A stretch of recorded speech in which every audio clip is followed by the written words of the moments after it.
అంతేనే, అంతే సింపుల్. అన్నీ సెట్ అయినట్టే కదా, అదొకటేనా పెండింగ్ ఇప్పుడు? నాని ఎందుకు చెప్పు. మళ్ళీ పెళ్ళికి సిద్ధమా? నిజమా?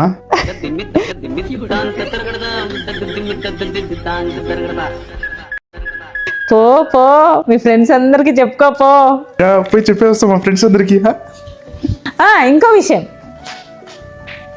ఇది అన్నీ సెట్ అయినాయి, ఒక డెకరేషన్ మాత్రం సెట్ చేయలేకపోతున్నాము. ఎవరైనా ఉన్నారా మనకు తెలిసిన వాళ్ళు? డెకరేషన్స్ కోసం ఇంత టెన్షనా?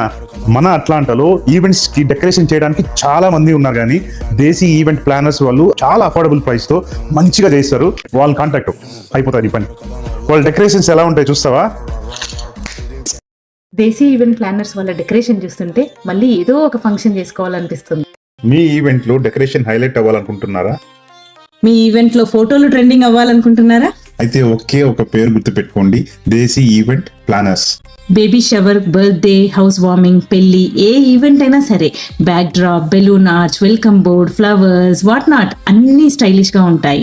బేబీ షవర్ లో క్యూట్ ప్యాస్టల్ థీమ్, బర్త్డే లో cartoon crazy setup, house warming లో మేరీ గోల్డ్ మరియు సాంప్రదాయ డిజైన్, పెళ్ళైతే సినిమాలో ఉన్నట్టు ఎలిగెంట్ స్టేజ్ డెకరేషన్. ఫుడ్ కన్నా ముందు అందరూ డెకరేషన్ దగ్గరికి సెల్ఫీ కోసం వచ్చేస్తారు. కాబట్టి మీ నెక్స్ట్ ఈవెంట్ డెకరేషన్ కి go for desi event planners. So book now for style, celebration and joyful memories. అన్నీ ఒకే చోట. మళ్ళీ పెళ్ళికి సిద్ధమా అన్నావు, పెళ్లి కూతురు పేరు చెప్పలేదు. పెళ్లి కూతురు ఎవరా? రా రా రా రా చెప్తాను రా. ఎంత సిగ్గుపడుతున్నాడో అసలు. మైల్ స్టోన్ మ్యారేజ్ యానివర్సరీ అని నేను ప్లాన్ చేస్తుంటే పెళ్లి కూతురు ఎవరని అడుగుతావా?